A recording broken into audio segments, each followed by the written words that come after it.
Hola, mi amigo querido. Esta semana estudiaremos cómo resolver los conflictos en la vida familiar. Mira, lo primero que debemos reconocer, si queremos resolver algún conflicto, es que el conflicto existe. Si no reconoces este hecho, pues no harás nada para resolverlos por la simple razón de que para ti todo está bien. La realidad es que el matrimonio y la vida familiar es un largo camino de aprendizaje. Se aprende muchas veces cometiendo errores, fallando, pero si se desea tener un hogar feliz es indispensable aprender y el aprendizaje demanda tiempo y esfuerzo. Por eso yo siempre digo que el matrimonio es la única escuela donde te matriculas, inicias los estudios, pero no te gradúas nunca. Esta escuela, la escuela del matrimonio, está hecha de perdón, pedir perdón, dar una nueva oportunidad, retroceder, reconocer los propios errores, creer en la otra persona y ayudarse mutuamente. El problema es que al entrar el pecado al mundo, se deformó el carácter de Dios en el ser humano. Y la base de ese carácter deformado es el egoísmo. Somos egoístas por naturaleza. Y necesitamos el poder transformador del Evangelio para cambiar el carácter y edificar un hogar feliz. Como somos egoístas, pues los conflictos están presentes en el día a día de todas las familias. Algunos son conflictos llevaderos, pequeños, soportables, pero otros se transforman en conflictos graves y demandan atención y esfuerzo para resolverlos. Es aquí donde entra el consejo divino de Proverbios 19:11. Dice: la cordura del hombre detiene su furor, y su honra es pasar por alto la ofensa. Sabes, en el Brasil, el pueblo repite este concepto en otras palabras que se han hecho un dicho popular. Cuando uno no quiere, dos no pelean. ¿Qué significa esto? Lo que Salomón está diciendo en el texto que ya leí es que debemos pasar por alto la ofensa del otro. Para que exista conflicto es necesario que las dos personas entren en el conflicto. Si una de ellas guarda silencio, pues la otra se cansa de provocar y parte en retirada. La base de todo conflicto es la provocación por parte de uno, pero la respuesta airada por parte del otro.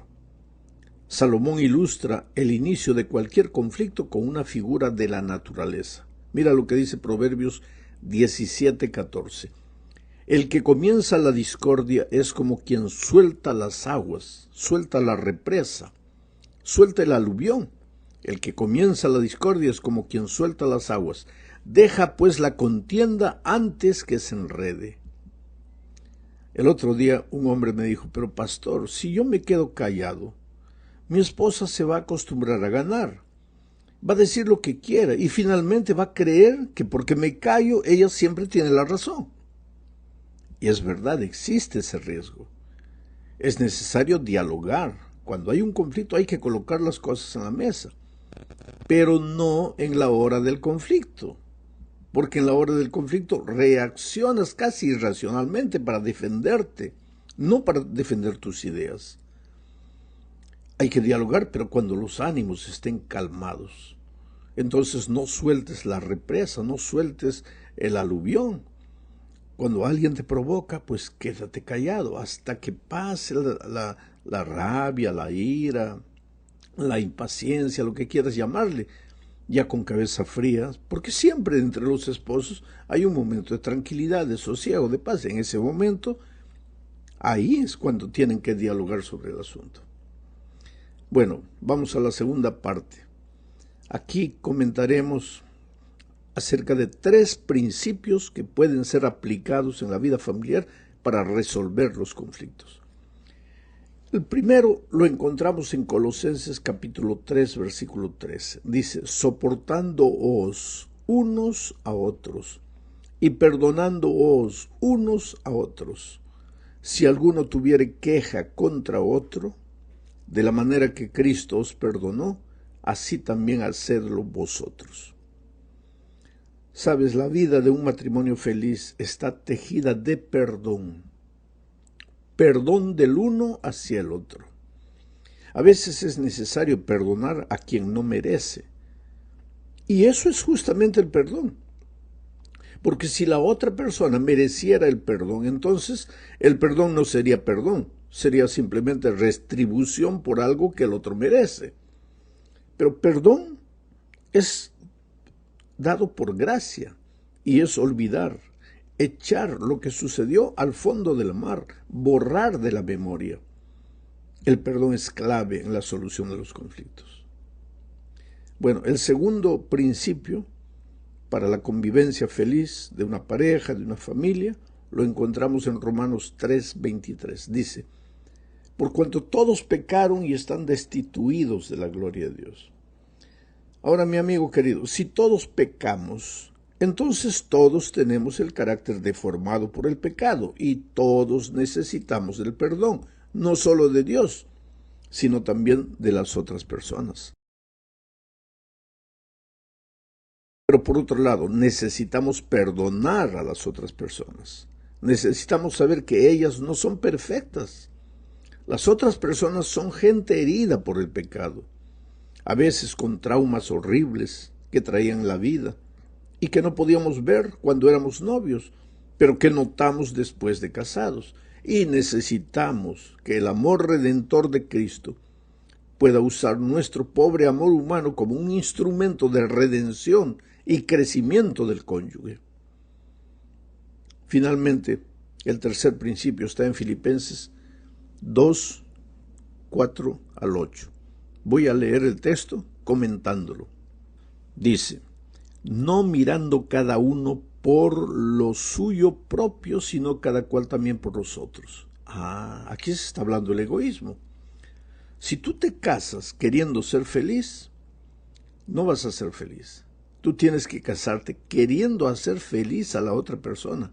Y tu felicidad va a depender de cuán feliz sea la otra persona. Por eso Pablo dice, no mirando cada uno por lo suyo propio, sino cada cual también por lo de los otros. Ahora, esto solo es posible con un carácter transformado. Es por eso que Cristo es la persona indispensable para la felicidad de un hogar. Solo Cristo puede transformar el carácter, sacar el egoísmo y colocar el amor, la misericordia. Pablo sigue diciendo, haya pues en vosotros este sentir que hubo también en Cristo Jesús, el cual siendo en forma de Dios, no estimó el ser igual a Dios como cosa que aferrarse, sino que se despojó a sí mismo tomando forma de siervo, hecho semejante a los hombres. Y estando en la condición de hombre, se humilló a sí mismo, haciéndose obediente hasta la muerte y muerte de cruz. Quiere decir, el camino de Jesús fue un camino descendente. Era Dios, se hizo hombre, se hizo siervo, murió la muerte de un delincuente. Pero nosotros queremos ser felices siguiendo el camino contrario. No somos nada y queremos ser alguien. Queremos aparecer, queremos mostrarnos. Y en el matrimonio se necesita de humildad. Se necesita de bajar la cabeza, se necesita callar, se necesita reconocer. Ahora es interesante cómo Pablo comienza el texto. Dice, haya pues en vosotros este sentir. Está hablando de sentimiento, de lo que va por dentro, no de lo que va por fuera. Porque tú puedes decir una cosa muy bonita con tu boca, pero tu sentimiento es otro. Tú puedes decir que perdonas con la boca, pero en el corazón no has perdonado. Y Jesús está hablando aquí de cosas profundas, no de exterioridades. Y esas cosas profundas solo el Espíritu de Dios las puede realizar. Vamos a la tercera parte de este comentario. En la tercera parte hablaremos del enojo o de la ira. Prácticamente es la misma cosa. Leamos un texto bíblico. Efesios 4, 26 y 27 dice, airaos, pero no pequéis. No se ponga el sol sobre vuestro enojo, ni deis lugar al diablo. Comienzo con una pregunta. ¿Es la ira pecado? Y si no lo es, ¿por qué Pablo dice airaos? O si lo es. Si la ira es pecado, ¿por qué Pablo dice airaos? ¿Es posible airarse pero no pecar? Claro que sí, es posible, porque el enojo es la reacción natural a una situación desagradable. Es un estado emocional que varía de intensidad, desde una irritación leve hasta una furia intensa. Cuando te enojas, tu frecuencia cardíaca y presión arterial se elevan y también tu nivel de adrenalina. El enojo puede ser provocado por sucesos externos o internos. Puedes enojarte, por ejemplo, con una persona específica o con una situación, como el embotellamiento en el tránsito, como un vuelo cancelado. O también puedes enojarte por lo que tú estás sintiendo. Lo que necesitas saber es que sentir la emoción llamada enojo no es pecado. El pecado va a depender de la manera como lidias con esa emoción. La forma natural e instintiva de expresar el enojo es responder de la misma manera agresiva, atacar, ofender, gritar. Allí estás en el acto pecaminoso. Allí caes en el acto pecaminoso. O entonces, cuando permites que ese sentimiento se anide en tu corazón y se transforma en rencor, ahí estás cayendo en el pecado. Nadie puede vivir atacando físicamente o verbalmente a cada persona u objeto que lo irrita o lo molesta. Es necesario saber administrar la ira. Ahora, las tres maneras más comunes como las personas lidian con el enojo son: primero, expresar; segundo, reprimir; y tercero, calmarse. Expresar los sentimientos de enojo con firmeza, pero sin agresividad, es una manera correcta de lidiar con el enojo. No guardes. Si algo te desagradó, dilo. Pero dilo de manera inofensiva, no agrediendo, no gritando. Una vez yo conversé con una pareja que estaba discutiendo frente a mí y de repente ella le dice a él: ni siquiera me gusta cómo comes la zanahoria. Porque el muchacho agarraba la zanahoria y lo comía como si fuera un triturador su boca, ¿no? Así, haciendo ruido escandaloso. Y cuando eran novios, ella se reía. Y él le dijo: eso, pero ¿a ti te gustaba cuando éramos novios? Yo comía y tú te reías. Y ella le dice: sí, pero me callaba para no gritar. Ahí está. No le gustaba lo que el novio hacía, pero se lo guardaba en el corazón. Ahora, ya casados, en un momento de rabia, se lo dice, se lo echa en la cara. Pues así no se procede con el enojo. Si algo te enoja, dilo, pero dilo de manera inofensiva. Para hacer esto debes tener claro las razones de por qué te estás enojando. Saber expresar esas razones sin lastimar al otro. Ser firme no significa ser prepotente ni exigente. Significa respetarse a sí mismo y a los demás. Otra manera de lidiar con el enojo es simplemente reprimirlo y redirigirlo. Quiere decir, contienes tu enojo, dejas de pensar en la razón y te concentras en hacer algo positivo. Sales a caminar, a correr, hasta que te pase ese sentimiento de desagrado. O entonces se escucha música relajante, himnos, cualquier cosa. El peligro de este tipo de respuesta, de guardar el enojo, de no decir las razones, es que no exteriorizas lo que sientes y la frustración se queda dentro de ti y puede causar hipertensión presial, arterial, en fin, hasta te puede llevar a la depresión. El enojo no expresado puede generar otros problemas, como por ejemplo desquitarte con las personas indirectamente, nadie piensa que es porque estás enojado, pero lo estás haciendo por eso. No dices el motivo. Cuando tienes algo para decir, dilo. O si no, este tipo de actitud también te puede conducir a una actitud cínica, hostil, duradera. Las personas que están constantemente menospreciando a los demás, criticando todo, haciendo comentarios cínicos, son personas que no han aprendido a expresar su enojo de manera constructiva y no tienen la capacidad de establecer relaciones exitosas. Bueno, por último, hay otra manera de reaccionar con el enojo. Busca a Dios. Dile a Él, ábrele tu corazón, llora si quieres, dile todo lo que estás sintiendo. Pero entonces vas a sentir la calma interior que es fruto del Espíritu Santo, porque el Espíritu trabaja en el corazón de aquel que abre el corazón.